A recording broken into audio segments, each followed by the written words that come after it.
darajat Allahumma ya rafi'ad darajat Allah. Nah eta berat awak lantaran naon sifat diri orang masih aya. Ketika sifat diri orang teu aya cara Kangjeng Nabi hampang digambarkeun kehampangan urang teh okos haseup. Nementak urang lamun ngarokok teh sekedar menikmati rokok mah eueuh faedahna, tapi ketika urang tafakur di rokok teh aya haseup, ternyata haseup teh pernah kahadap ka luhur haseup mah. Hareup haseup ka luhur masyaallah. Nu mantak haseup ka luhur eueuh beban.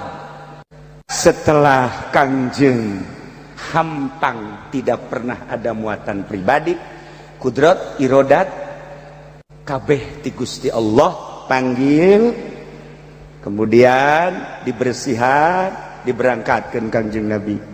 Subhanalladzi asra, Kangjeng Nabi subhanalladzi asra bi 'abdihi laila minal masjidil haram ilal masjidil aqsa.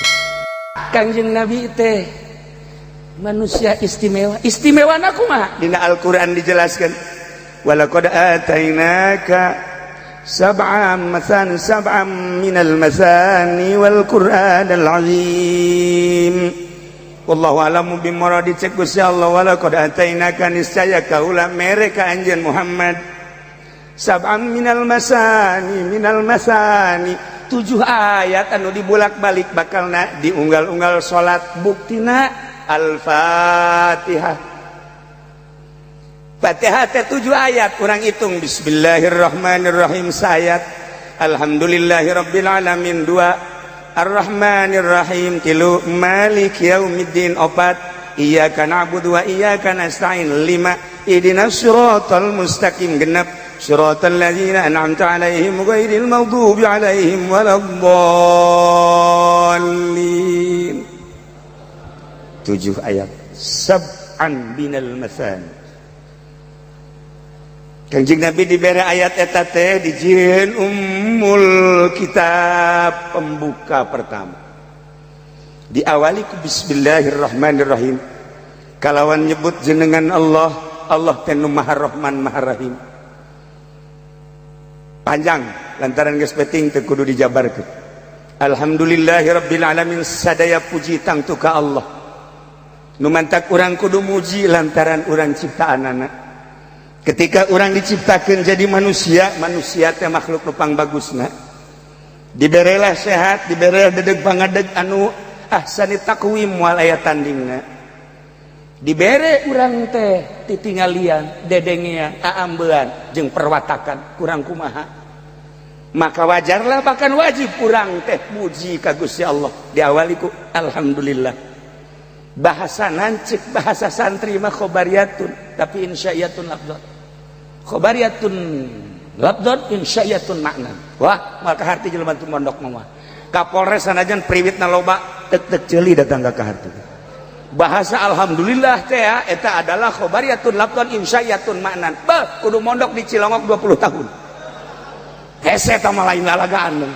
Bahasa eta teh bahasa cerita tapi bahasa perintah. Di polisi ayat tah, ulah hafal eta. Bahasana cerita tapi perintah. Panjang, kajen. Kunaon emang mesti urang muji Allah teh Rabbil alamin. Nu mangeranan alam, alam teh masih Allah salian Allah. Langit bumi katut esina berikut surga jeung neraka lain Allah eta alam, ciptaan Allah. Di jerona adalah urang teh ciptaan Allah. Diciptakan ku Gusti Allah pesen henteu, diciptakan ku Gusti Allah hayang henteu. Berarti kan ieu mah bener-bener kudrat iradat Allah. Blak aya wajib urang muji. Alhamdulillah. Diawali ku modal eta. Mun ku urang dijabarkeun secara detail panjang. Kajeun Allah teh Ar-Rahmanir Rahim, nu Maha Rahman jeung Rahim. Rahman teh tina rahmat. Rahmat teh masyaallah riqatun fil qalbi taqtadil iman. Maksudna mah inamna, memberikan kepada siapa saja. Ulah-ulah nu iman ka Gusti Allah, nu kafir, Kristen, Katolik, Protestan, Yahudi kabeh dibere ku Gusti Allah. Rahman Allah, masya Allah karim, luar biasa. Sedangkan cak Gusti Allah rahmat, wa rahmati wasi'at kulla syai. Rahmat kaula ngurung ngawangku kana setiap perkara eueuh nu teu karahmatan ku kaula. Masya Allah. Lamun orang inget kadinya nek naon bendu atuh ka polisi, ya polisi ge dirahmatan ku Gusti Allah. Nek naon bendu ka TNI, ya TNI ge atuh dirahmatan ku Gusti Allah. Nek naon bendu ka gubernur, ya gubernur dirahmatan ku Gusti Allah. Nek naon atuh bendu ka presiden, ya presiden ge dirahmatan ku Allah. Nek naon bendu ka kafir, ya kafir ge dirahmatan ku Gusti Allah. Nek naon bendu ka jelema, bendu ka hewan, bendu ka alam teu meunang sebab kabeh ge dirahmatan ku Gusti Allah. Lamun inget urang ka rahmat eta moal aya bendu di jero hate. Iyalah Kangjeng Nabi diawali ku model eta nu matak diisrokeun jeung nemerakeun teu boga bendu. Ki Budali mah asal tatangga teu ngondang be bendu. Ki Budali belon. Kok beki Jamal mah. Atuh tipe tinggalna teleponan ente anu ngondang malam ieu aing mah eueuh garoblog. Eta rahmat itu dan di mana rahmat? Rahmat, masya Allah, Ar-Rahmanir Rahim panjang. Malik Yaumiddin, Gusti Allah teh anu ngarajaan di poe kiamat. Ayeuna atuh sangkilang ayeuna ge raja. Nah atuh teu dijelaskeun ayeuna. Kuari mah loba nu perebut. Loba nu perebut hayang jadi raja. Loba nu perebut hayang jadi raja batak cak Allah antepkeun. Rahmat aing terus bae ngucurkeun bae keuna hara yang jadi. Jokowi hayang jadi raja wajar. Prabowo yang jadi raja wajar. Kula lamun inget ke presiden Armenia. Di Armenia jajahan Rusia. Pernah setelah perang Armenia miskin. Ulah jangan bangun negara dahar ge hese. Kula mau menyebutkan calon presiden harita. Ketika calon presiden harita di Armenia nyana terus belusukan ke unggal kampung, ke unggal daerah di Armenia. Masyarakat asal datang calon ieu datang, calon ieu datang, mendengarkan ayat salah sehiji calon anu pohara ngomongna. Saya kalau terpilih jadi presiden untuk tahun pertama rakyat selain daripada makan dan minum, saya akan membangkitkan perekonomian supaya bisa membeli sepeda. Seluruh negara senegara supaya punya sepeda semua. Wah tuh surak kabeh. Wah iya presiden urang gitu hebat. Kedua, tahun kedua bukan sepeda. Masyarakat Armenia supaya punya motor semua. Bah, masyarakat keplok. Iya hebat cek. Tahun ketiga masyarakat supaya punya mobil semua. Boh ancul-anculan jelema. Ancul-anculan, wah ya bagus. Wah hebat. Tahun keempat supaya punya kapal semua. Masyarakat bingung. Kapal. Ada ya selesai masyarakat naik. Pak, masyarakat supaya beli kapal, ya buat apa? Siapa tahu di sini nggak ada roti, di kota ada roti, kita bisa naik kapal. Ke sono katanya. Jadi kita bisa nggak usah antri-antri susah. Jadi kita naik kapal aja. Kan berpikir masyarakat. Kos gitu mah kan kudu aya lapangan dan lain-lain sebagainya. Wah ya presiden maka ada ulah sok leuwih teh ngomong biasa-biasa saja sih lah iya kok mengkonon sih. Nu hiji istimewa lawanna ngomongna pohara di Surabaya. Para masyarakat Armenia, kalau saya terpilih tahun pertama, saya akan membangun pendidikan. Pokoknya pendidikan, sekolah akan saya bangun. Oh, keprok jalan. Yang kedua, sarana agama, masjid, yang namanya gereja, yang namanya kepentingan ibadah masyarakat akan saya bangun. Oh, jelema luar biasa. Yang ketiga, tahun ketiga akan saya bangun rumah-rumah masyarakat, semua akan saya bangun, tidak terkecuali. Kagak masyarakat kami uangnya dari mana? Kalau membangun ini uangnya dari mana? Kagak bingung. Saya ini kan presiden, jadi tetap uangnya kan dari kamu juga. Maka nanti akan saya peret buat membangun rumah-rumah kamu. Wah, ini begini semua. Jadi calon presiden mah sebenarnya garelo kabeh. Iya, mendingan orang memilih gubernur belenya. Presiden ieu kuari acak-acakan. Bahasana ieu. Saya kan mengamati. Kita butuh presiden yang piawai, yang kalem, yang sejuk, yang enak, yang bisa dipahami. Dengan demikian saya insya Allah akan memilih, pasti. Sebab kalau tidak ada presiden bahaya. Tapi ketika ditanya siapa yang akan beri, yang jelas saya akan nyolok istri saya.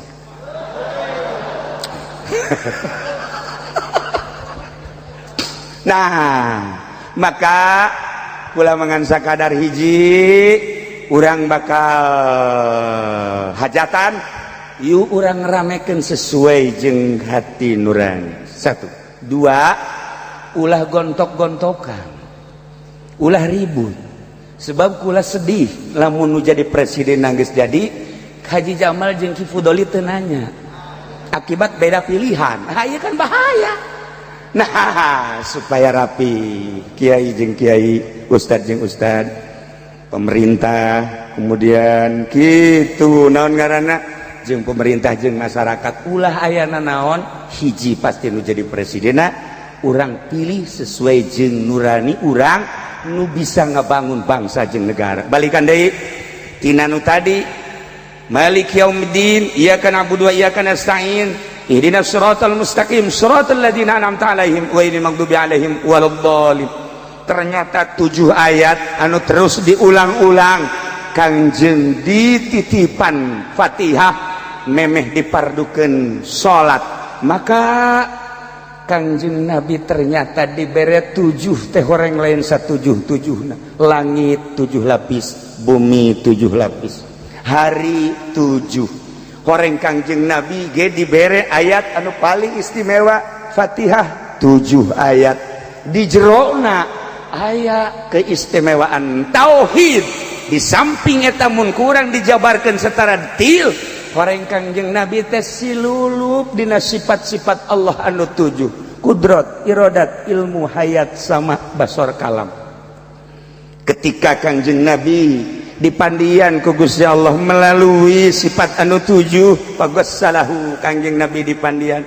Setelah dipandian maka Kangjeng Nabi teh ngabogaan sifat Gusti nu matak teu akur jeung urang. Kangjeng Nabi begitu dipandian ku Gusti Allah mandi manawi, maka Kangjeng Nabi teh ngabogaan derajat, ngabogaan pangkat 7 sarua bae. Hiji Rabbani, nomor kedua Jabaruti, nomor katilu Malakuti, nomor keempat adalah Rahmani, nomor kelima Rahimi, nomor kegenep adalah Awali, nomor ketujuh Akhiri. 7 pangkat Kangjeng Nabi. Diserahkan sifat Gusti Allah kudrati, diserahkan ku Gusti Allah ka Kangjeng Nabi iradati, diserahkan ku Gusti Allah sifat Gusti Allah ka Kangjeng Nabi ilmi. Dan selanjutnya kulantaran diserahkan ke Kangjeng Nabi, Kangjeng Nabi boga ilmu lain cara urang. Fa'allamahu, Allah ngadidik mere ilmu ka Kangjeng Nabi. Akhirnya Kangjeng Nabi boga ilmu Kangjeng Nabi alima makana wa ma sayakun. Lain sambarangan Kangjeng Nabi mah ilmuna pohara. Jelema lamun geus boga ilmu seperti eta ulah Kangjeng Nabi Tuan Syekh Abdul Qadir muringkak bulu urang ngadenge Tuan Syekh Abdul Qadir bisa buka 40 tempat sekaligus. Maghrib buka di imah ieu aya, di imah ieu aya, di imah ieu aya, di imah ieu 40. Ya karim. Lamun Syekh Ibnu Athaillah bisa buka nyana di 70 tempat. 70 tempat di dia aya, di dia aya, di dia aya, di dia aya, di dia aya. Ieu makhluk Allah salian Kangjeng Nabi bae bodan kos kitu.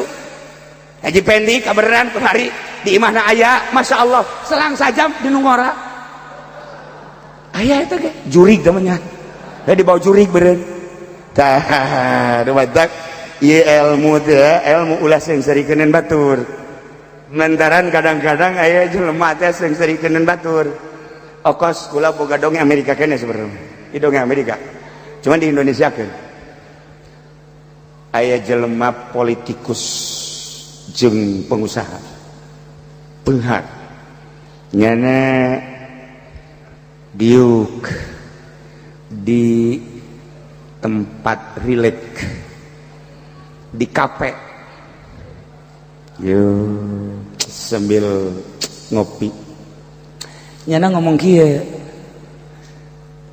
cek eta politikus aing baca cerita ieu boga supir bloon kunaon cak nu pengusaha bloon nya nama dititah naon bae henteu dipikiran deui daek bae nya nama asal dibayar bae coba digerokeun tengah peuting kan ieu jam 10 sopir Henry kada si Henry nggak bener nyokot duit ya 10.000 ya coba ke showroom belikan mobil baby ben aing ya kadigo ya 10.000 siap bos siap dam berangkat keluar hebat kan cek pengusaha can sakumaha tamah supir aing mah leuwih bloon emang gua ya kade ya kade dengekeun ku sia ya Herik kade Herik ada apa bos coba dicek gua ada di rumah gua apa enggak tolong dicek coba segera sana ya siap bos salah luarnya nyana di luar kan ngarobrol bos orang tololnya emang gua atuh banyak aing jam 10 dibere 10.000 kita beli baby ben tolol kan bos goblok politikus tolol je atuh bos aing nu leuwih tolol mah tolol emang gua atuh aing kita ngecek nyana ku nyana kita nelpon atuh bolon udah coba puku nyana lagi di hari pun aing goblok dah emang bos tarolol kabeh ge eta bos ngobrol tuh supir aing garoblok cek nyana teh eta bener bener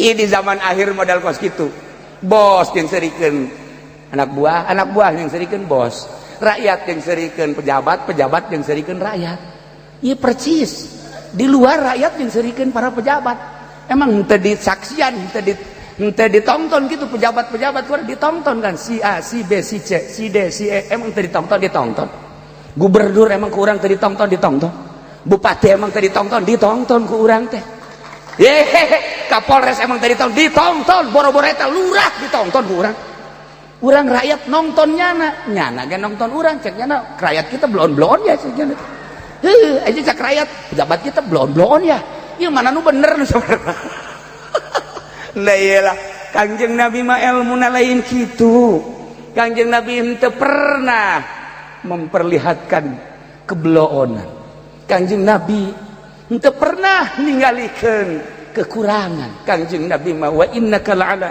khuluqin alim urang ieu kuari bisa seperti ieu ti Kangjeng Nabi para pembesar bisa kieu ti Kangjeng Nabi ente bisa diuksimpul kieu ti Kangjeng Nabi karena cinta ka Kangjeng Nabi padahal mah cintana ngan sabaraha persen tapi urang geus nikmat jasa hirup di dieu nikmat urang masyaallah nah maka dengan silulupna Kangjeng Nabi litattasifa bisifatina wa tatakhallaqa bi khuluqina cek Gusti Allah supaya anjeun bersifat-sifat kaula berakhlak-akhlak kaula maka ku kaula dibere anjeun kakawasaan ku kakawasaan kaula dibere kersa ku kersa kaula dibere dedengian kaula dibere aambean kaula dibere titingalian kaula geus Kangjeng Nabi meningali teh katingalina soca Kangjeng Nabi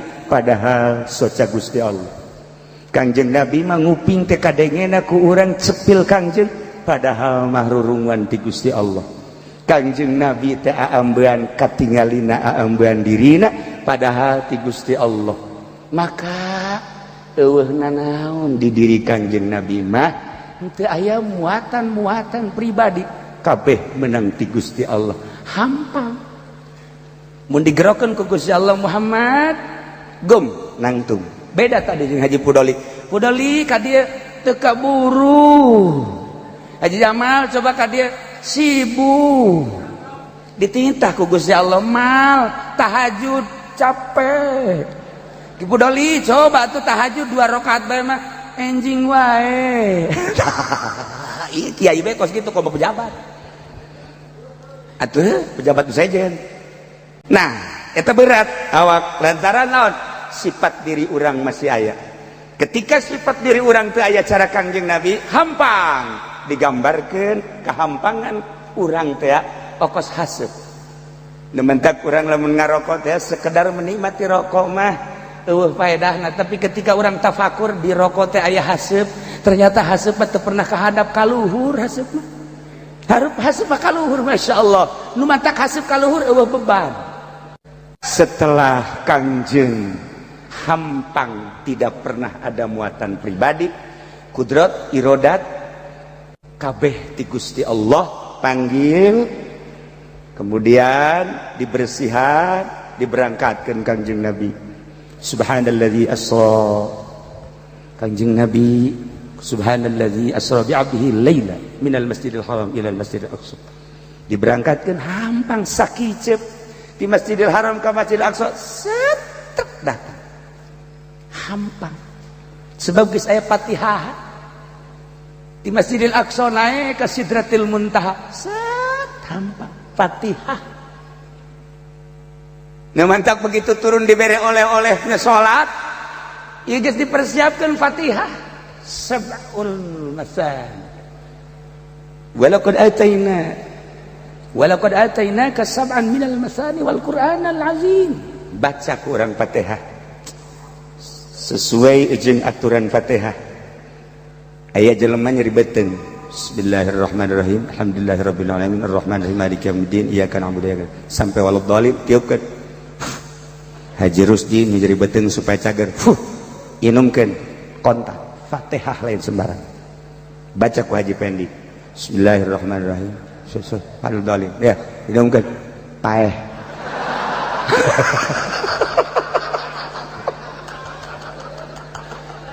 Kok berbeda sih?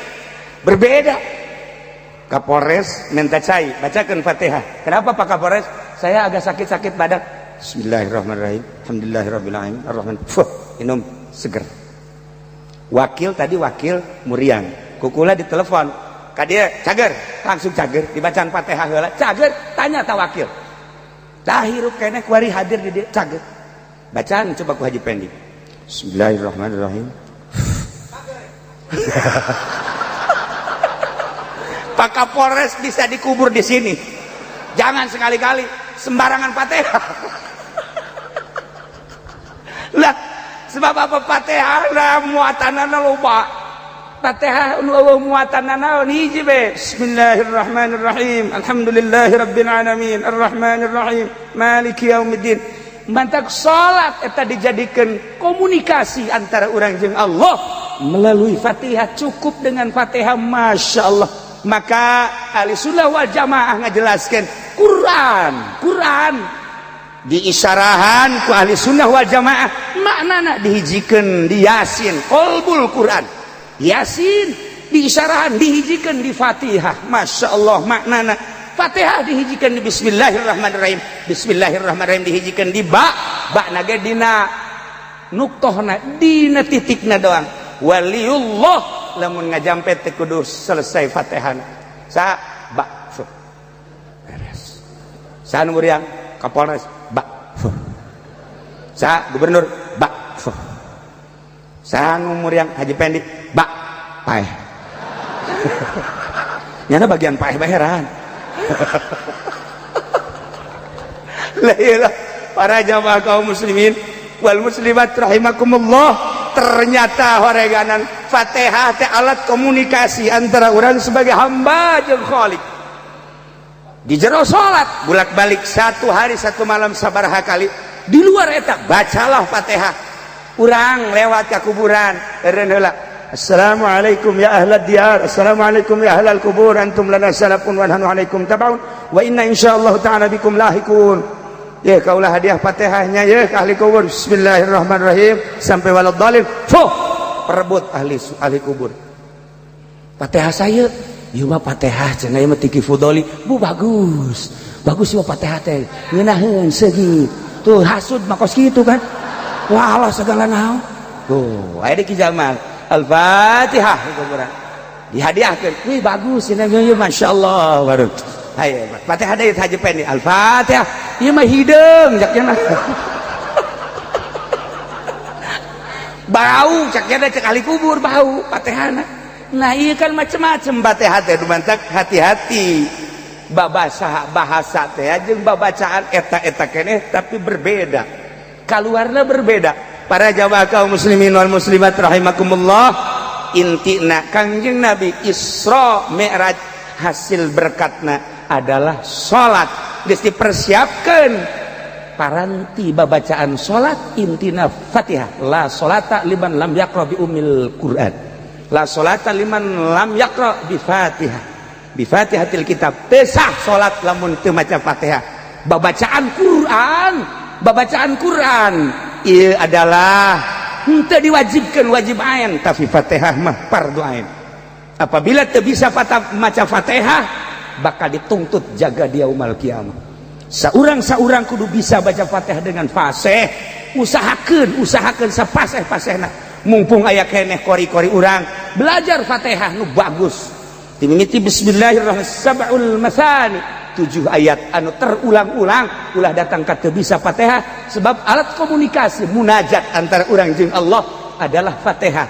7 ayat Fatihah, 7 lapis langit bumi, 7 lapis bumi, 7 sifat Allah Subhanahu wa taala, 7 aya penjelasan anak ternyata horenganan dengan 7 etalah urang bisa hampang awak mun dijabarkeun sifat Allah tina kudrat iradat ilmu hayat sama basar dan sampai ke hayat na ieu kadeume nyulusup cahaya Kangjeng Nabi ka dieu Quran ku urang bisa dibaca bisa dihartikeun eta naon cahaya Kangjeng Nabi.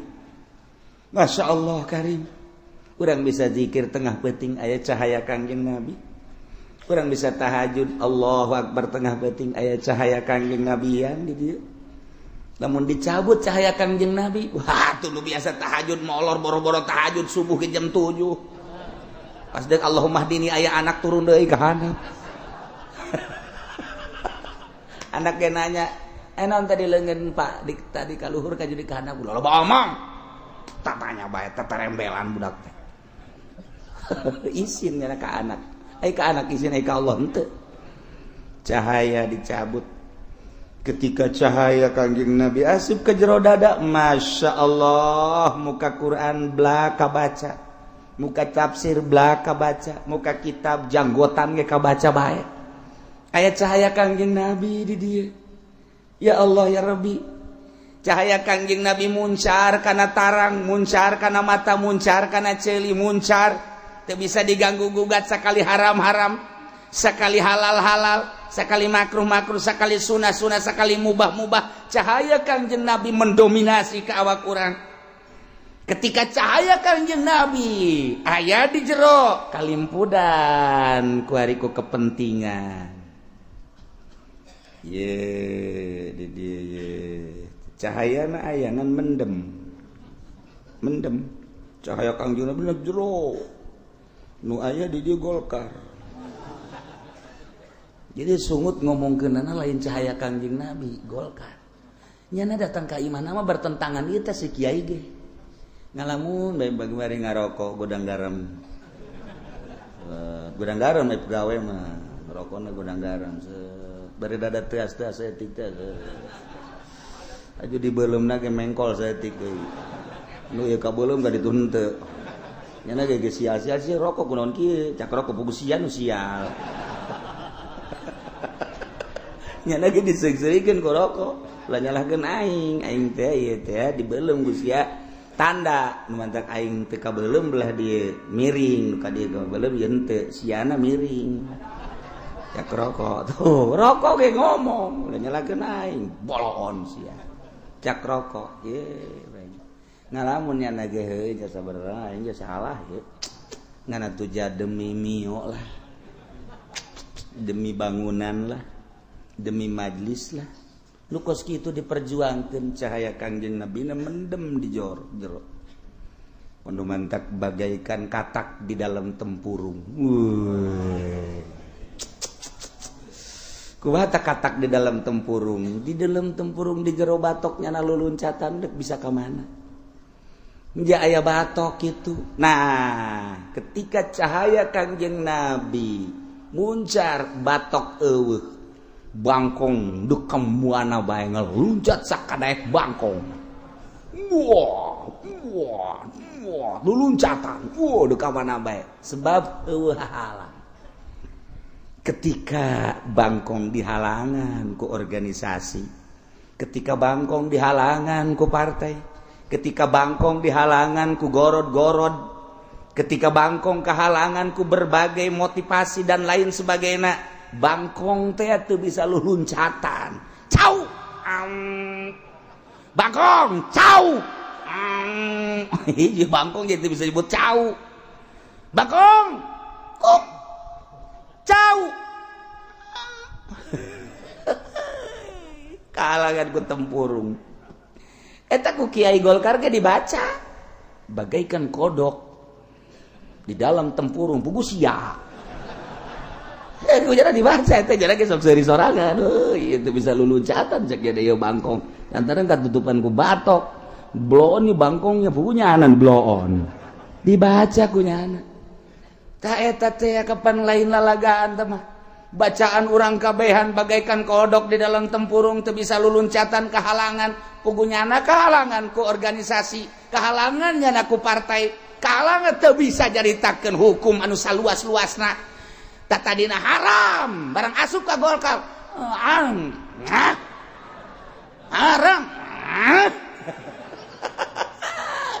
ya eta tempurung kehalangan Masya Allah. Atuh ku daek-daek teuing jajai kiai mah teu ngeunaheun kos kitu teh aya haram-haram bae eta bade dipake deuk teh halal-halal bae teh dipake deuk teu kunaon haju kredit jadi halal kunaon riba jadi halal kulantaran aya satu kepentingan eta kodok ancul-anculan di dinya teu bisa keluar ye maning dipencet habak teh bangkong.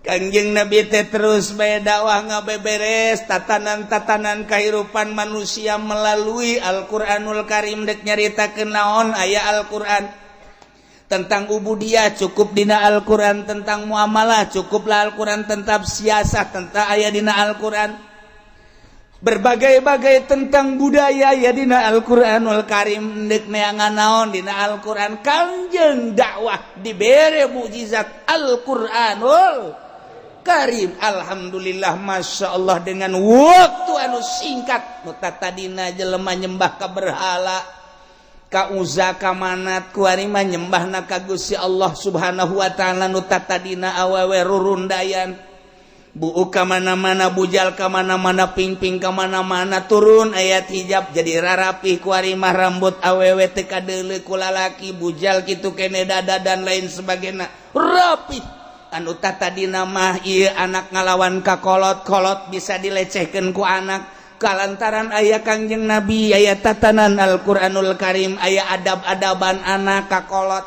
kitu keneh atasan ka bawahan-bawahan ka atasan antara kitu pemimpin jeung rakyat-rakyat jeung pemimpin aya adab-adaban anak Masya Allah rapi luar biasa. Kangjeng Nabi dakwah ngabilukeun peribadahan tatadina ka patung ka batu ka makhluk wari ka Allah anu tatadina muamalah teu beres cara jual beli cara pinjam meminjam dan lain sebagainya jol Kangjeng Nabi ditata sedemikian rupa rapi luar biasa. Urusan perpolitikan pemerintahan dipimpin ku seorang raja Sultan Khalifah kabelah dieuna kumaha cek khalifah sebab khalifah teh henteu sewenang-wenang lantaran aya kitab Al-Qur'anul Karim ngalaksanakeun Al-Qur'anul Karim berangkat rapi luar biasa tentang budaya-budaya anu diakui ku Al-Qur'anul Karim dilanjutkeun rapi tentrem Mekah jadi tentrem Madinah jadi tentrem satu suara nyembah ka Gusti Allah Subhanahu wa taala peribadahan imimiti syahadat salat kemudian zakat puasa haji lain lalagaan rapi ditata rukun iman amantu billahi wa malaikatihi wa kutubihi wa rusulihi wal yaumil akhir wa bil qadari khairihi wa syarrihi minallahi ta'ala nyebar di timur tengah ka Yaman ka Turki ka Baghdad Irak ka Iran ka Mesir ka Yordan terus nambah ka dieu ke Asia kitu Pasifik terus datang ka dieu ke Malaysia terus ke Indonesia. Berangkatlah terus para aulia-aulia Allah. Memeh Malik Ibrahim Maulana Malik Ibrahim geus aya. Lantaran Syekh Maghribi geus dakwah, Syekh Samsudin geus dakwah, aya Nyi Siti Fatimah ge seorang sahabat eta teh geus dakwah. Bahkan cek sawareh sahabat cek sawareh tabiin dakwah ngan kakencengna di zaman para wali songo. Rapih tatanan-tatanan nu tadina tatanan-tatanan kemanusiaan termasuk peribadahan nu tadina nyembah ka makhluk wari jadi nyembah ka Allah Subhanahu wa taala. Pimpin ku Raden Patah Demak di dieu ku Syekh Syarif Hidayatullah Banten pimpin ku Syekh Maulana Hasanuddin jelema ngemprai kabeh ibadah ka Gusti Allah Subhanahu wa ta'ala. Indung kanu jadi anak boga dedeh anak ka indung menghormati ka bapa menghormati kitu kene aya hakul jar bapada tatangga ngabogaan hak aya hakus aya hakudin hak antara agama rapi ditata ku para wali-wali Allah Subhanahu wa ta'ala aslina ku Kangjeng Nabi Muhammad sallallahu alaihi wasallam. Tak karapihan eta kudu terus diperjuang. Nu mentak di dieu turun ayat wala tufsidu fil ard. Ulah rek ngarusak aranjeun kabeh di muka bumi bada islahi hasabada direbe beres dirarapi. Bibasir rusuliku diutus para rasul belah dituna rasul. Terakhir diutus ku Gusti Allah Rasul Allah nugaran Kangjeng Nabi Muhammad sallallahu alaihi wasallam dirapihan ku Kangjeng Nabi tatanan-tatanan kehidupan manusia teh akidah-akidahna syariat dan lain sebagainya rapi ulah diganggu ulah dirusak. Anu tatadina jelema mararabok jadi henteu tatadina jelema silih bunuh jadi henteu tatadina urusan muamalah terapi jadi rapi. Tatadina urusan soal agama teu beres jadi beres. Tatanan eta lanjutkeun ulah sok dirusak. Nu matak aya larangan ti Gusti Allah wala tufsidu fil ard. Ulah rek ngarusak aranjeun kabeh di muka bumi dengan cara dirusak kumaha? Dirusak zahir mah tuh gunung ditebangan digalian tuh kayu ditebangan dibeakeun tuh laut dan lain sebagainya eta kerusakan teu sabaraha tah bagus kitu baeuna naonna lantaran aya kepentingan di Gunung Sindur, Gunung Beak, soteh jalain jang nyana. Jangsa, apan orang sepatan deknyen imah lamun batu jamal bisa. Matak Gunung Sindur kuari dibedulkeun. Jegudot dibawaan ke sepatan, dibawaan ka Rajeg, dibawaan ka kitu mana ka Cikupa, ke Pasar Kemis. Ngawujud guari nu jadi musola jadi majelis salim deres sama jadi imah jadi macem-macem di Gunung Sindur nu mantak mun aya orang Gunung Sindur kudu ditangkep. Terima kasih kamu orang Gunung Sindur kudu nuhun lantaran nyana eta nu boga gunungna pasir di alaan baheula di Bitung disedotan jalain jang nyana jang urang kabehan kajen kuku mah hageja emang kebutuhan urang masalah sama kos kitu mah. Di Kalimantan ditebangan kayu dibawaan kuari ka Jakarta ka Tangerang ka Jawa Tengah ka Jawa Timur nu dibawaan nama aya 10% mah nu dijual aya 80% mah nu dijual lain dijual dipaling dibawaan ka luar negeri tapi cak batur ge tapi jelas sama urusan ada urusan pemerintah tabar Allah tabar kayak hitung-hitungan aya di akhirat.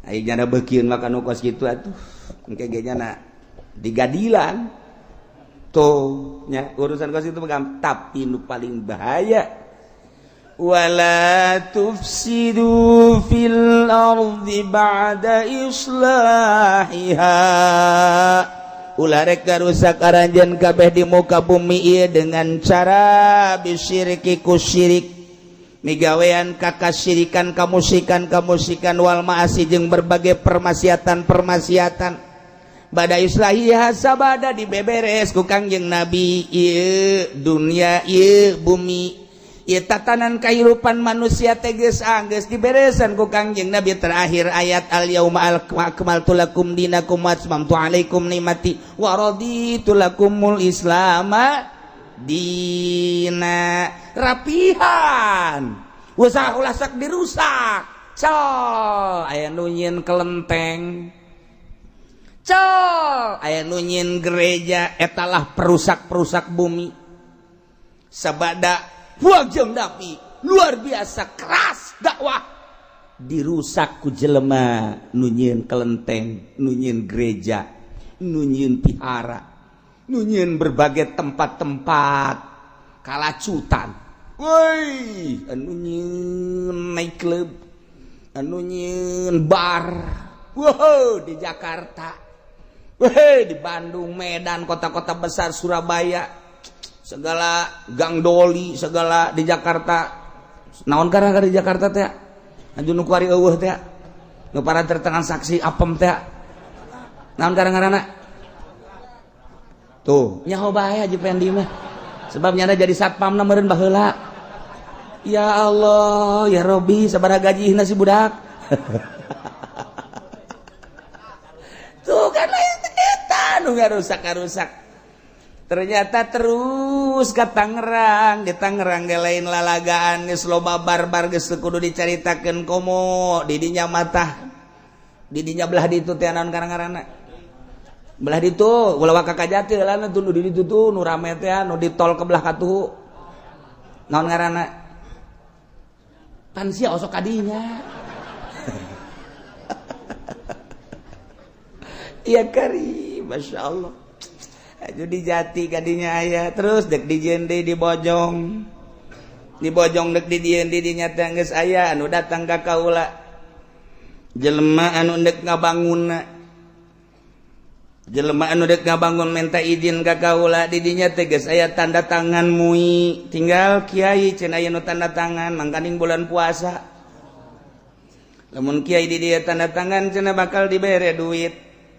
Wah lumayan ya cek urang lebaran mantep ya ndeh aing ka Garut tuh hese-hese ya nah sia sabaraha duit dik merena berapa mau kasih saya tanda tangan di situ hotel Bojong bakal Bojong hiji belah ditu belah Raja hiji dia tuh langsung ka dieu ieu naon garang-garangna sia mah ka nyaho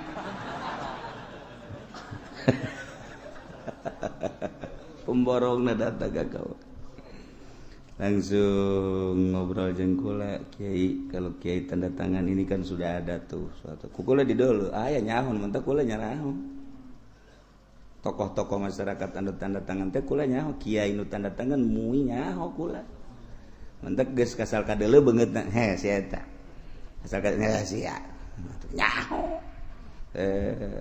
bebeja ka kula tapi lamun kiai teh tanda tangan ieu dikhawatirkeun ceknya khawatirkeun sapila kura tuh henteu cenah cekna besi demo nah ai dikhawatirkeun mah aing dik demo ka jeung kumaha ge siap pokona mah golok gerasah lah henteu cenah kiai aya sabaraha duit marena ayo ka dieu ngaluarkeun yana duit flow hitung sabaraha bendel eta hitung hiji 2 3 4 5 10 berarti kan 100 juta kukula didatangkeun tah duit aing tah kageteun nya sebab receh can dihitung hitung ku sia teh duit aing cek nya capek aing hitung anggot gitu aing mantep tadi hitung receh aing ngagos mah kumaha bae atuh baliknya nanggeus entek awas lamun sampaikan ka terjadi awas sekolah diancam geus gitu awas tungtung aing hirup keneh awas ya awas naon atuh dirinya dulu tuh awas iya wala tufsidu fil ardi ditanya ku kula bapak agamanya apa saya Islam cekiana aslinya Jawa aslinya Pak kok bapak mau sih ini ngebangun iya saya kan cuma sekedar usaha Pak Kiai ini kan ada borogan sekian tuh urusan kesana aja waktu saya cuma sekedar usaha iya deh budak kumaha ya dah sebodoh atus ya penting mah kurang wala tufsidu fil ardi ba'da islah iya sing hade pagawean syirik pagawean maksiat ulah ditimbulkan lantaran geus rapi ku Kangjeng Nabi dibangun setelah dirapi ku Kangjeng Nabi nitipkeun ka sahabat titipkeun ka tabiin nitipkeun ka asbat tabiin titip datang ka wali songo di wali songo titip datang ka kiai nu arayeuna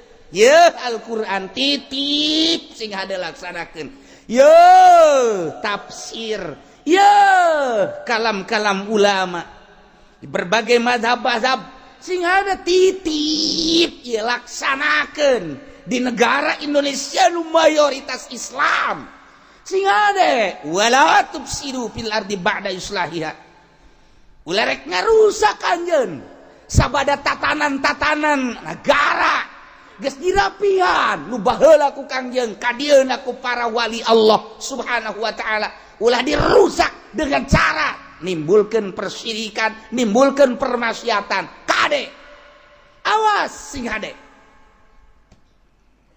lamun kurang dikodok wala tufsidu latelanahi tufsidu te fi'il mudhari berarti di dieu teh aya nahyu eta adalah sebagaimana di dieu urusanana urusan pasad tentang pasadan ulah ditimbulkeun larangan kudu dijaga aya sabaraha tinggal kurang ditingali dina syariat agama Islam sabaraha eta anu dilarang teu meunang ditimbulkeun karusakan teh ti dieu di deuleu aya manu wal manu min idkhalil mahiyah ay mahiyatil ifsad yaqtadil man'a min jami'i anwa'ihi manu di dieu penyegahan ngasupkeun mahiyah teh hakikat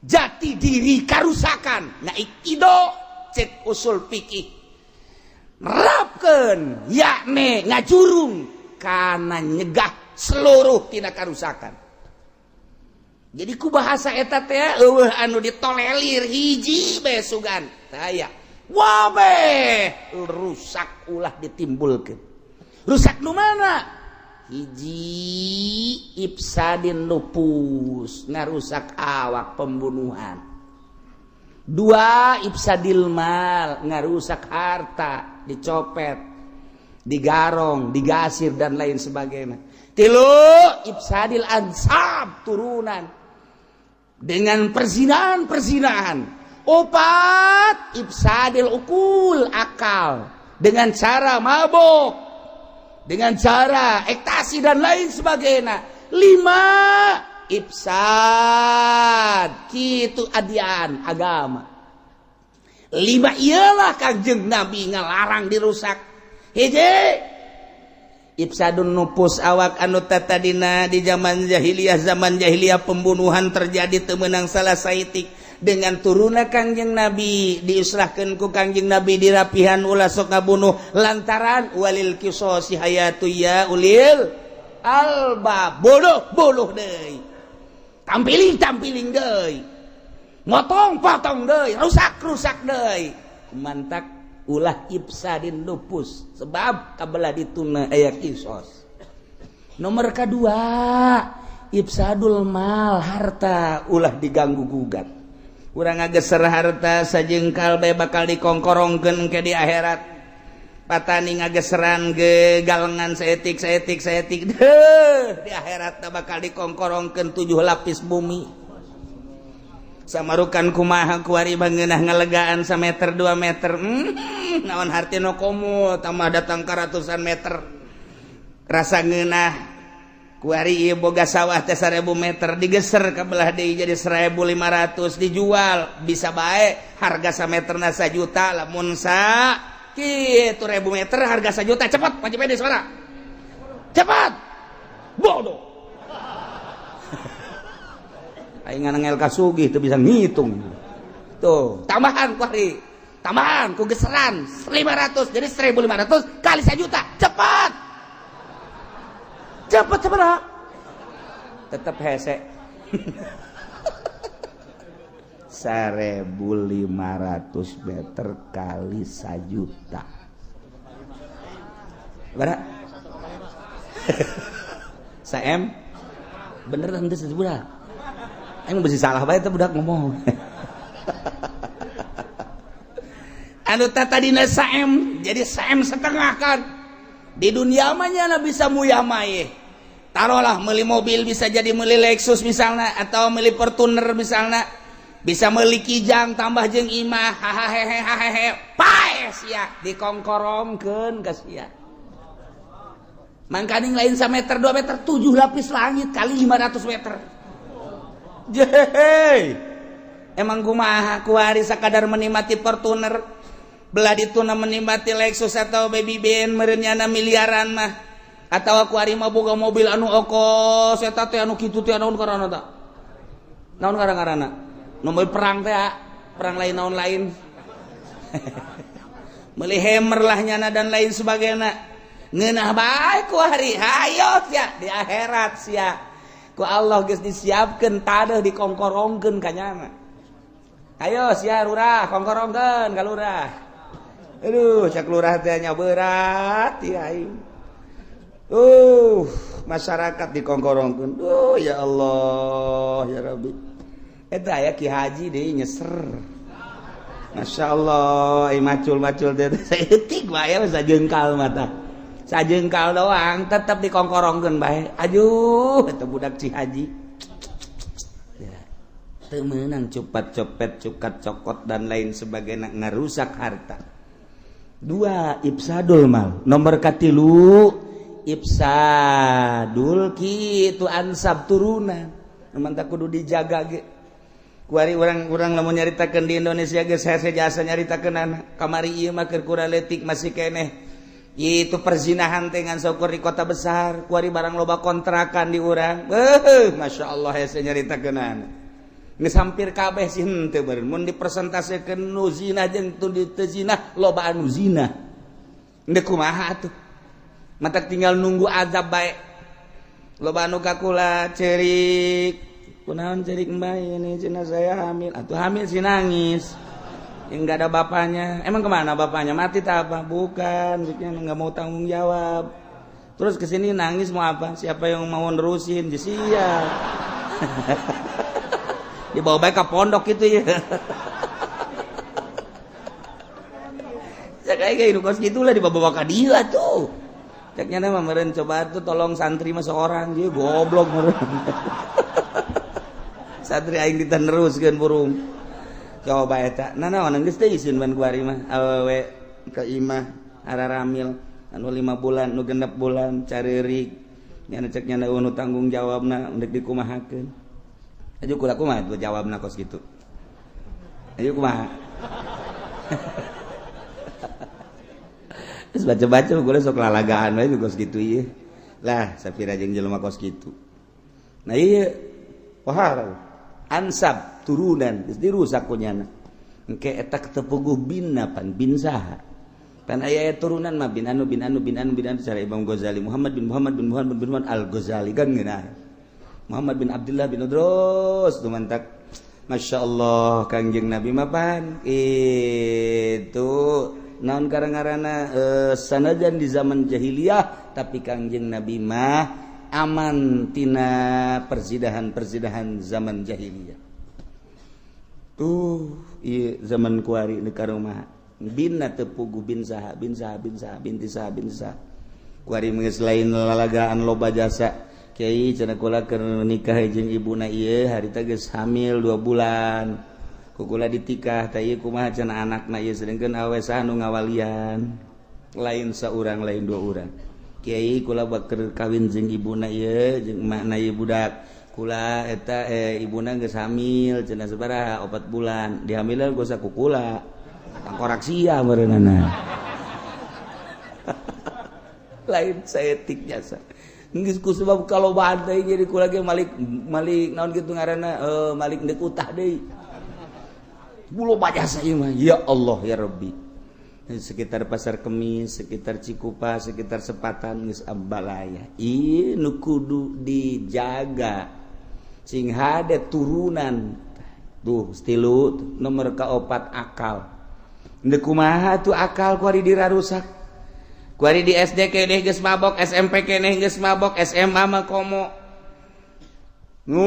kuari kitu di universitas mahasiswa mararabok eta kapan bakal jadi calon pemimpin negara urang kuarina dimimitian ku mabok mata ketika jadi DPR teh eta teh DPR mararabok ketika jadi bupati jadi gubernur mabok ketika jadi presiden kokoloyongan mabok deuk kumaha jehehe jak kuarina ge kos kieu nu mata Amerika deuk karusak Indonesia sangat sulit luar biasa diakui kesulitan untuk merusak tatanan Indonesia teh lain lalagaan hasil Amerika ge nyada geus musyawarah deui jeung syaitonir rajim hese ieu deuk karusak Indonesia teh hese ya ternyata dengan 4F 1 food makanan nomor kedua adalah fashion pakaian nomor ketilu adalah film nomor kaopat finansial perbankan opat pe eta lah nu bakal ngarusak paksakeun mulai tina food makanan-makanan timimiti es bonbon datang ke Supermi datang ke berbagai makanan-makanan disisipan ku Kristen ku Yahudi make bahan-bahan kimia anu bakal ngadolkeun kana otak anu bakal nurunkeun kana kadar kecerdasan otak anu bakal kadituna manehna menikmati tentang makanan pongke ka Al-Quran pongke ka kalam-kalam ulama pongke ka akhirat melalui makanan ti orok kene geus dibere makanan mah baheula mah pan urang keur leutik mah makanan teh menang nyokot ti kebon cau dicokot haji cau terus dipanaskeun teh di naon ngaranna disepan terus ku emakna dikerokan make sendok didaharkeun ka urang asli kan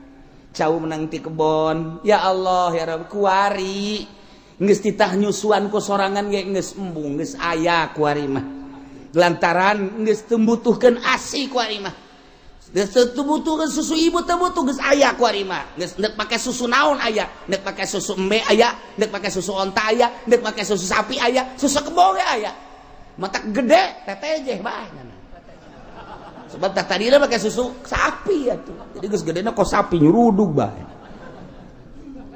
iya putar nomor kahiji teu karasakan ku urang dirusak emang lalain lalagaan eta pajar lalagaan lain bebeneran eta teh menang musyawarahnya nomor kedua fashion pakaian nu baheula mah pakaian teh atuh nang produksi urang asli menang urang anu ditimbulkeun tuh di mana di Palembang make kotrek tenunan gitu asli daerah nah manual kemudian atuh di Jawa gitu kene terus ke NTB hasilnya kan bagus serang melalui Jepang serang melalui arang asing dibuatlah sedemikian rupa geus babahana make kimia ditambah deui ku ari potongan-potonganana terus diedar-edar ke jelema di kabongbroy ku eta nomor katilu nomor kedua nomor katiluna film baheula mah film teh kudu ka gedung film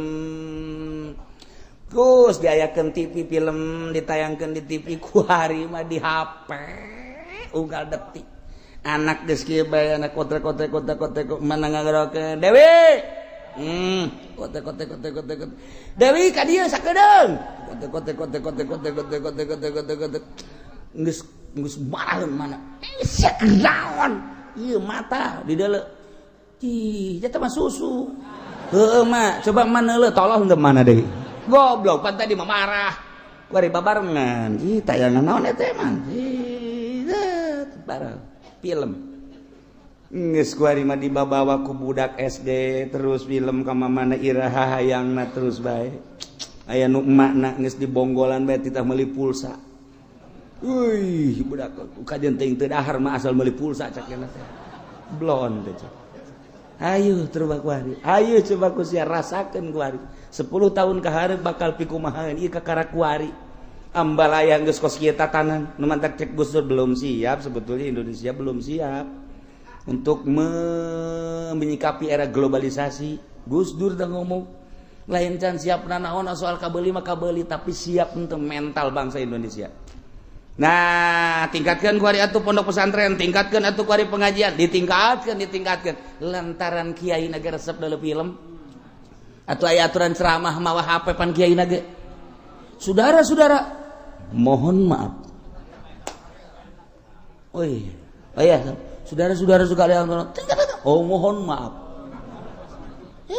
Oh, mending digantung kiai kos gitu. Saya ngajak pada HP sih gantung habak. Engke mah mun aya kipo doli keur ceramah ngahape gantung.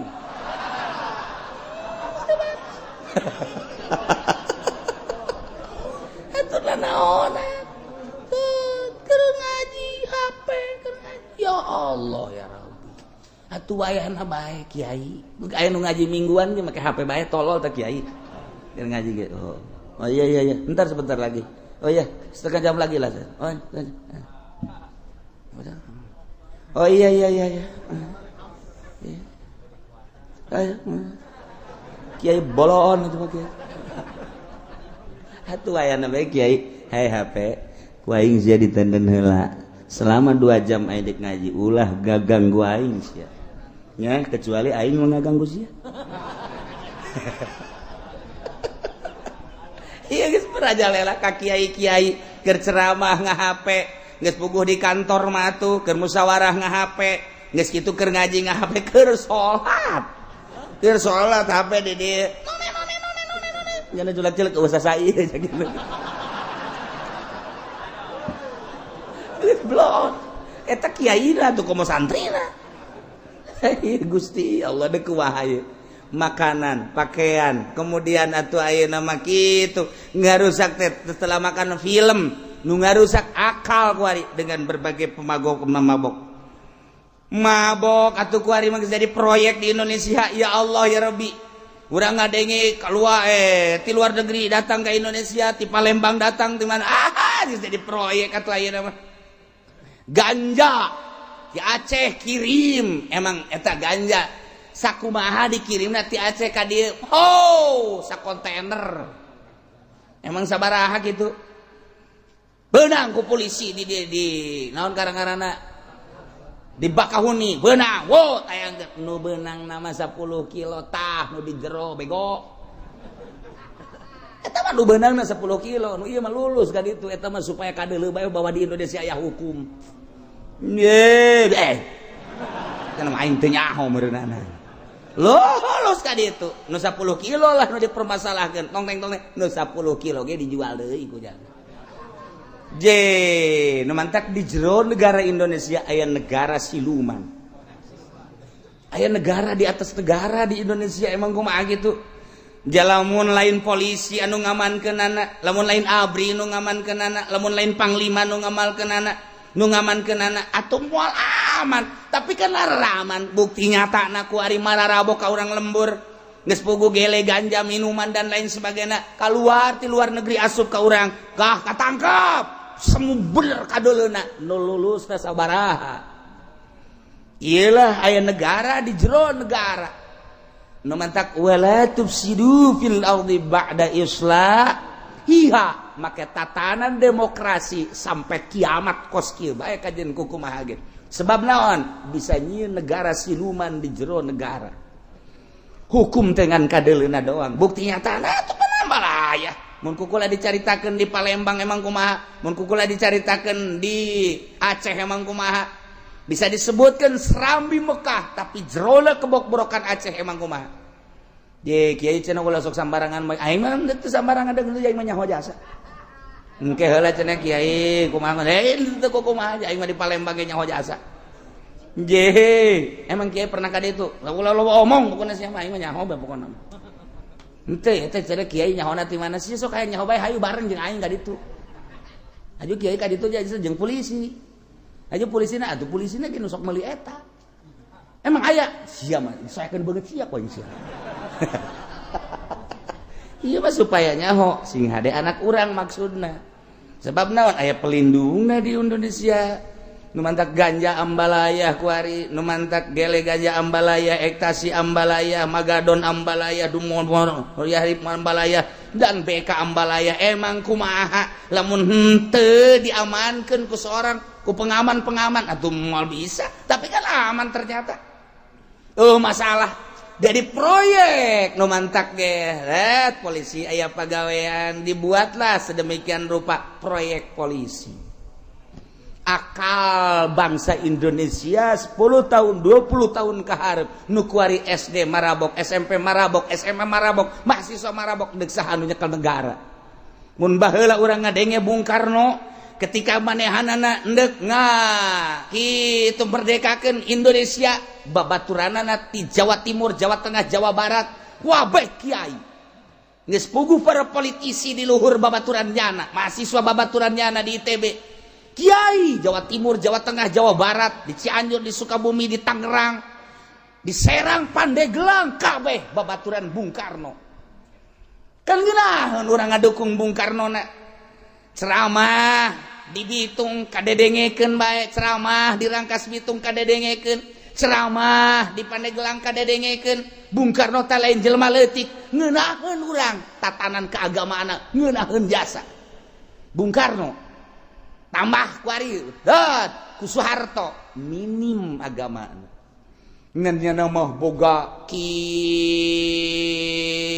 kalaluasaan hate istimewa bisa ngabangun sekian periode luar biasa ngan agama nama minim ketika naik deui ku Gus Dur terasa adem agama bangun deuk naik ngan haju lengser dilanjutkan deui ku Megawati 0% perasaan urang mah kerjatakeun agamana dan nagarana mah kitu-kitu keneh dicekel ku sasageja demokrasi mah atuh urusanna kitu-kitu keneh tapi ketika nyaritakeun agamana minim pas nu kuari tuh sia tanu ngomong aing mah henteu aing mah ngan kikituan doang mana kadek ndek kumaha coba jangan supkeun kancing ge salah imahnya nama ge ndek kumaha deui ya tapi tetep ieu negara urang tetep jana presiden urang walaupun wallahu a'lam kuat atau henteu wallahu a'lam lantaran urang mah henteu jaritakeun tentang politik di luhur sanajan kula nyaho moal waka dibejakeun kuari kenyataanna bae sabaraha pabrik anu geus tutup sabaraha pabrik anu endek dirampingkeun sabaraha pabrik anu geus siap-siap untuk gulung tikar berarti kan geus stabil kan nah geus aya nu laporan ka kula bebeja Waalaikumsalam mana mas saya pulang kampung kiai kenapa pabrik saya gulung tikar oh iya udah tuh berapa banyak ada 400 mah katanya geus aya nu bebeja ka kula hiji taba gulung tiket kurang modal meureun tah mah ya deui can kebal deui meme haol geus bebeja deui ka kula habis haol mah saya mungkin enggak bisa ngaji lagi Kiai kenapa pabrik saya katanya tutup Kiai kenapa enggak tahu lah tuh pabrik tutup berapa banyak gitu ada kali 1000 mah loba amat terus kabelah dina makin belah dina kula seuri bae insyaallah ala kadar perjalanan perpolitikan di luhur kula nyaho insyaallah ngan moal waka dibejakeun moal waka keur mubujuna dahsyat-dahsyatna ayeuna woi keur mubujuna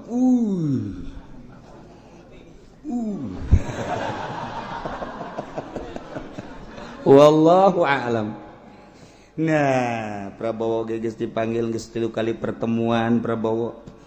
Kemudian atuh ayeuna berbagai pertemuan organisasi di luhur geus mulai, organisasi Islam geus mulai diperkuat. Kamari Rebo di Yogyakarta mengarah engke ka Jakarta. Kan keputusanna tetep bae engke aya ti para ulama-ulama. Mantak kula ge rada kaondang saeuti. Ieu beuki kaondang. Ulah kaget atuh sia. Ge kaondang ge pelebah mana jeung deuk naon heulanan. Sia mah haju kaget bae. Kaondang teh buat teuing menteri paeh aya nyalateun.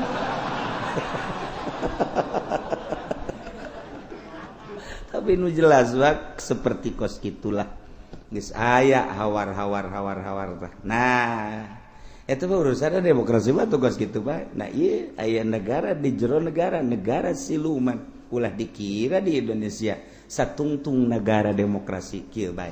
Aju kiai hayang ngarobah aing mah teu deuk ngarobah nu jelas make Al-Qur'an wala tufsidu fil ardi ba'da hiha negarana dek bentuk negara naon bae lamun sia ngalaksanakeun sesuai jeung aturan Al-Qur'an adem ulah rek ngarusak di muka bumi dengan persyirikan dengan permaksiatan sabada tatanan bumi ieu manusiana diberesan ku Kangjeng Nabi ye ulah sok dirusak ye tah 5 tadi sing hade ulah dirusak 1 awak ulah dirusak sampai pembunuhan 2 harta ifsadul mal 3 ifsadul ansab turunan 4 ifsadul ukul akal 5 agama ulah dirusak agama teh beunang Kangjeng Nabi boh perang dahsyat Badar Uhud dan lain sebagainya urang tinggal neruskeun karena loba loyalitas di Indonesia teh muncul lah sampai agama nu aya di Indonesia lalu asa non muslim minoritas tapi nyana bisa tulak cangkeng mayoritas Islam tapi seakan orang namu di negara orang sorangan kunaon eta ku sebab leluhur urangna nu nyekel negarana ti mimiti lurahna datang ka camatna bupatina gubernurna terus sampai ka luhurna henteu boga agama anu kuat sehingga agama teh dianggap mainan ku nyana bae neus kitu mah kula sakadar nyaritakeun seperti kos kitulah di Indonesia da buktina ketika urang boga masalah tentang agama minta urang perlindungan nu ngalindungi berarti kan kesulitan di urang mayoritas Islam tapi urang jadi tamu di negara urang ngan keur carita mangga bae deui kos kitu mah bae ngan sia ge bakal pae presiden bakal pae gubernur modar, bupati koit, camat mah, pararae. Iba gecaritakan, emang kiai moal pae, aja ini pae sarua. Dan aing mah pae teh geus siap jasa aja aing mah. Emang siap gitu, atuh siap aing mah. Salat osok, puasa terus, baca Quran sekali-sekali osok. Je, atuh aing mah siap. Ketika kapanggih jeung malakal maut pae, ya pae lah. Ya. Cek malakal maut emang siap jasa siap emang kurang atuh geus rindu ka Gusti Allah boy mantep jasa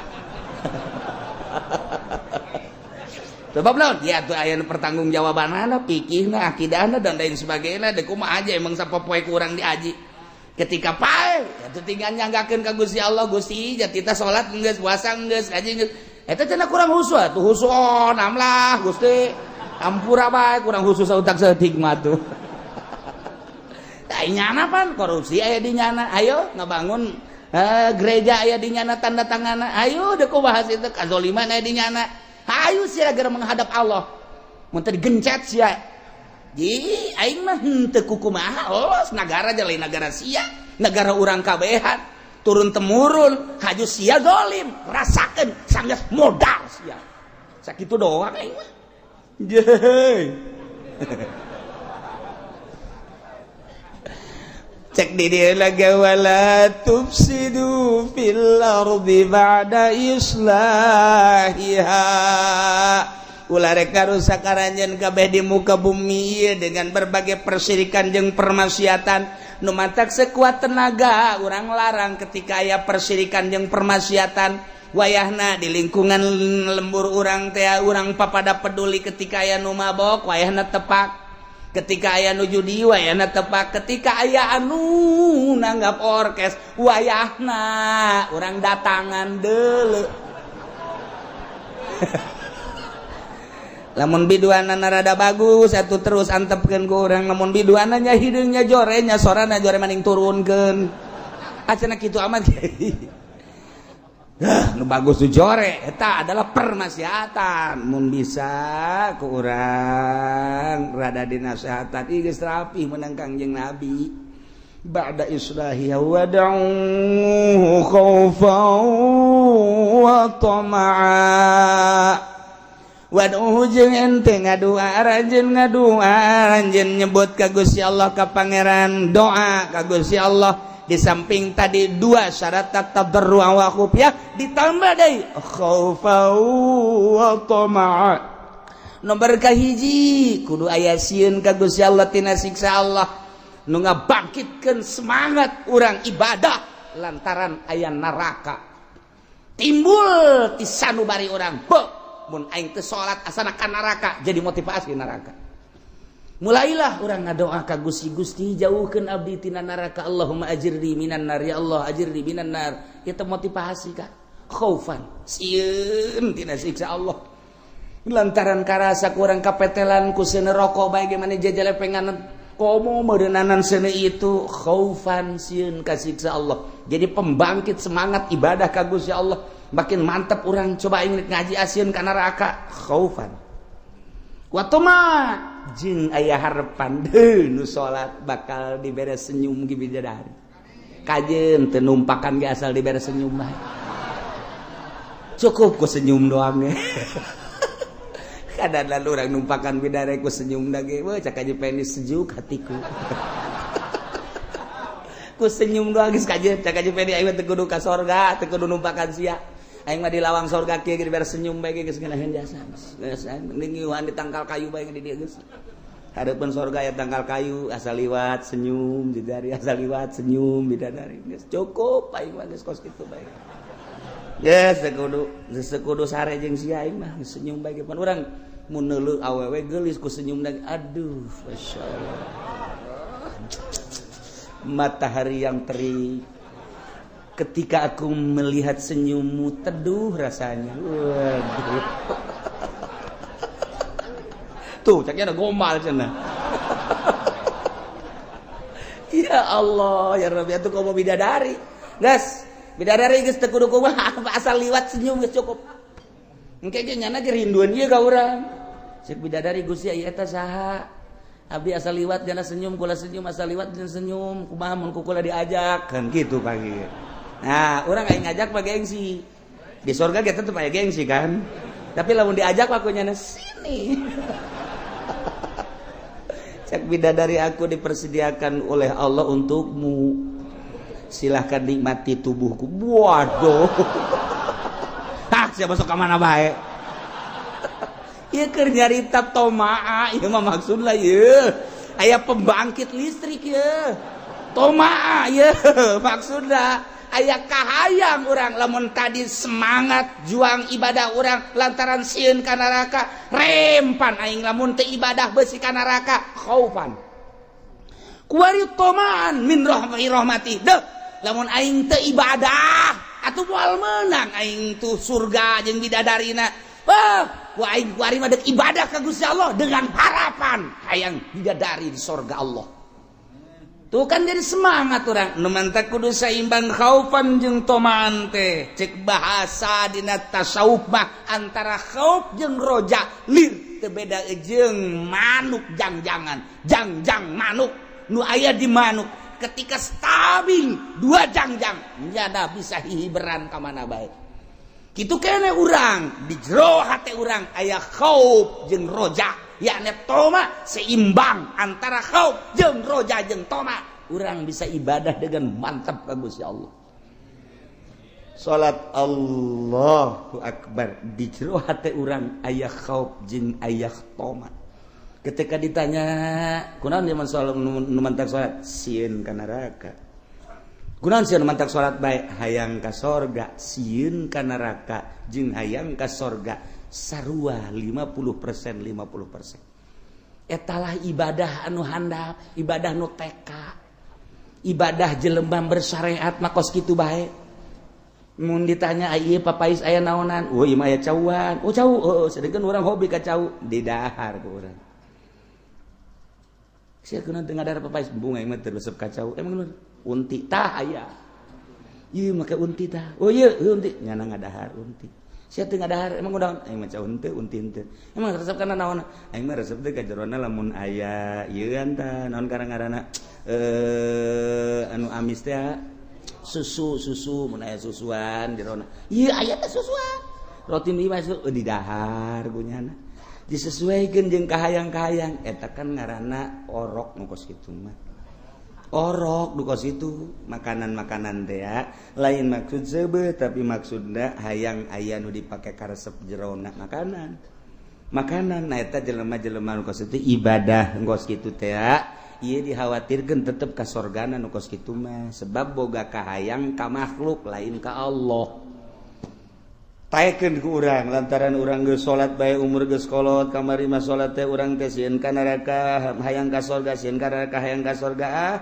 tingkatkeun ku ari mah aya urusan sorga jeung neraka mah jatah mah urusan Allah mending ka Allah nu nyieun sorga jeung neraka adapun dek di ka sorgakeun dek di ka nerakakeun kumaha nu nyieunna bae abdi mah hayang ka nu nyieunna bae ieu mah ngomong takos gitu ngomong mah babari pelaksana mah pan hese atuh hese pelaksana mah ngan ngomong doang atuh unggal pidato ge bisa ngomong mah kos kitu tapi pelaksanaanna coba di jero hate urang rek teu hayang ka sorga teu embung ka neraka teu embung ka neraka teu hayang ka sorga hiji Allah ta eta teh lamun boga kos kitu tah urang tekad di jero hate wali ngaranna sia ibadah bae mun hayang teu naon bohong henteu deh bohong sayang ka sorga nya henteu sapira sorga atulah makhluk-makhluk kaena dadamelan Allah sia sieun ka neraka mimbung sia dek dibeuleum atuh masalah mah dibeuleum nya jeung kudu bogana ieu acan dibeuleum diasur-asur atuh los bener sia masuk aju kos kitu sia dek itu lamun ku Allah di ka nerakakeun atuh maknya Allah ngararakakeun mulai tah geus rada turun maknya geus rada turun tah rada sieun nya lagi sarua maknya Allah tega ka aing ngararakakeun je atuh sapira sia ulah-ulah sia wali ge wah di ka nerakakeun maka neraka tuh sapira sia bawa lain kiai lain sapira tukang toge heuh nya atuh sia surat bae embungan nerakanya gitulah kira-kira turun berarti kan aing asli mah lain kitu sia kudu dia ibadah bae ka Allah aing mah ka Allah sia yang ka surga nya teu moh meureunana sia embung ka neraka henteu nu bener sia ieu bener aing mah kajian kuku mah ka Allah bae lah sia mah kajian kuku ge bohong ih aing mah kieu aing hayang ka surga aja aing mah teu pantes di ka surgakeun sapira aing ai di ka nerakakeun atuh meureunan pantes ba pantes bae ngan sabenerna mah aing nyeri ka neraka mah tah jadi bae udah ka Allah bae nyanggakeun adapun deuk mana nama kumaha Allah bae eta teh asli di jero hate wali eta teh geus we jadi ibadah sedekah geus teh hayang ka alam teh hayang nanaon salat teh hayang ka alam teh Allah tah eta teh kan kudu diurus melalui thariqah nu kos kitu teh supaya bisa kieu urang hirup teh Gusti sapira abdi atuh jata tadina ge eueuh haju aya diayakeun ge ku Gusti berarti abdi teh nu Gusti haju abdi hirup ku ari sapira hirup abdi atuh jaya teh aya hirup teh aya nyawaan bae sedengkeun nyawa ge ditempelkeun ku Gusti mun ku Gusti dicabut umeureun abdi panyanggakeun sadaya-daya sapira abdi atuh Gusti harta-harta abdi mau urusan luareun abdi janu Gusti keneh loba nu sugih di cara rabut mah jasa rusah bae atuh komo abdi eueuh-naonan nyanggakeun sadaya-daya sehingga sapira abdi Gusti lah abdi mah eueuh-naonan ngarasa eueuh-naonan terus makin hari makin eueuh-naonan rasaan diri makin eueuh-naonan Gusti sapira abdi jawayah paeh mah paeh bae dek diabdikeun diri abdi ka Gusti cak Gusti salat cak Gusti puasa cak Gusti haji cak Gusti perang abdi dek disiapkeun demi ngaladen ka Gusti sapira hirup abdi atuh Gusti jangan teu perang ge wayah paeh mah paeh bae geus bae ku eueuh nilean eueuh hargaan kaluhuran diri abdi perasaan ku handap-handapna abdi dek ngabdi ka Gusti jam sabaraha titah Gusti abdi siap ngalaksanakeun andai kada kudu perapai di medan laga kudu kahook diri abdi nyawa tarohanana nyanggakeun Gusti abdi mah hayang ka Gusti wungkul panetang ngeunaheun jasa tah lamun geus kos kitu hudang tengah peuting Gusti abdi dihudangkeun ge ku Gusti haju tiris ge nang Gusti abdi dek garingkuk deui nang Gusti dia tolol beureun sia mah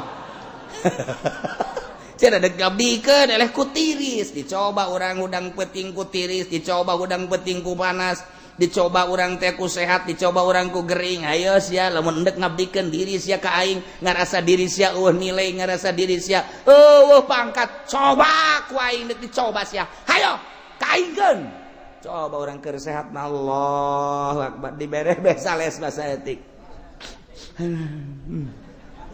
jak pamajikan ka henteu ka masjid emang salat subuh boro-boro ka masjid salat ge encan emang kunaon moal salat teulenan nyegering emang kunaon bongan Allah mere gering ka aing tuh ngabongankeun ka Allah pantolol tan teu tuh urang mah kos kitu bae nah tak wali tah malah meniskan ka Allah dak wali ngaranna segala rupa geus ka Allah nah ulah rek garusak anjeun di muka bumi dengan persyirikan dengan permaksiatan sabada dirapihan ieu ku ayana rasul-rasul diutus ku Gusti Allah terakhir utusan Allah adalah Kangjeng Nabi wad'uhu doa ku maneh ngadoa maneh ka Gusti Allah ka pangeran dengan syarat tambah dua khaufan wa tama'a inna rahmatallahi qaribum minal muhsinin sanyana rahmat Allah teta qaribun deukeut minal muhsinin ka jelema nu nyieun hade urang kuari teh ngaji urang kuari ibadah deuh nyieun kahadean tinggal ngalengkah doang ka rahmat Allah keur carita rahmat Allah anu hakiki ira Gusti atuh tinggal sakedeung deui mana geus kadeuleu ku waliullah mah rahmat Allah teh dibentukeun sorga ku Gusti Allah teh ngan teu hayaangeun ka sorga hayang ka Gusti na bae rahmat Allah teh qaribum minal muhsinin dekat ka jelema nyunin hade jelema nu ibadah ka Gusti Allah maka rahmat Allah teh deket rahmat Allah teh kanikmatan Allah deket teh iraha kahalangan ku paeh doang ketika paeh tek nya ngalengkah ka rahmat Allah masyaallah ieu urang kuari ngaji terus salat terus puasa terus zakat aya fakir miskin bere aya yatim piatu bere anak pernahkeun ku urang ibadah tentrem ka Gusti Allah eta ngaranna urang muhsinin nyieun hade eta teh deukeut ka rahmat Allah nu ngahalangan antara urang jeung rahmat naon hirup ketika hirup urang dicabut paeh ngaranna urang ngalengkah trek ka rahmat Allah di dunia mah carerik pamajikan cerik anak cerik murid cerik kabeh tatangga carerik kabeh nyencerikan ka dedeh ka nyah jeung sajaban nyana nu dicencerikan keur seuseurean di rahmat Allah masyaallah qaribum minal muhsinin deukeut ngan kahalangan ku paeh doang paeh trek nya ngalengkah ka dieu ya Allah ya Rabbi nu mantak lamun jelema nu luhur jasa mah akidahna imanna ketika dititah perang teh siap naon sebabna paeh trek ka rahmat Allah paeh trek ka rahmat Allah inna rahmatallahi qaribum minal muhsinin tanu mantak sanajan kukumah ge tetep bae urang ngaharepkeun rahmat Allah jeung rahmat Allah teh deukeut jasa ka urang tinggal urang kuari mempersiapkan diri untuk masuk ke rahmat Allah nu dihalangan ku paeh sameme urang paeh siap-siaplah urang ngalobakeun nyieun kahadean supaya urang asup di golongan muhsinin lantaran nu deukeut kana rahmat Allah mah inna rahmatallahi qaribum minal muhsinin mudah-mudahan urang kabehan diasupkeun ka golongan muhsinin sehingga urang aya dina rahmat Allah urang balik aya dina rahmat Allah urang bakal kana rahmat Allah babarengan jeung ahli-ahli rahmat Allah subhanahu wa ta'ala bi barakati umil Quran al-Fatihah bismillahirrahmanirrahim alhamdulillahirabbil alamin arrahmanirrahim maliki yaumiddin iyyaka na'budu wa iyyaka nasta'in ihdinas siratal mustaqim siratal ladzina an'amta 'alaihim ghairil maghdubi 'alaihim waladdallin. Allahumma shalli wa sallim ala sayyidina Muhammadin fil awwalin wal akhirin wa barik wa sallim wa radiyallahu ta'ala an sadatina ashabi sayyidina rasulillahi ajma'in. Amin ya Allah ya rabbal alamin. Allahumma hdina siratal mustaqim. Allahumma hdina siratal mustaqim. Allahumma hdina siratal mustaqim siratal ladzina an'amta 'alaihim minan nabiyyin wasiddiqina wasyuhada'i wassalihin wa hasuna ulaika rafiqa dzalikal fadlu minallahi wa kafa billahi 'alima wa shalli wa sallim ala jamil anbiya'i wal mursalin walhamdulillahi.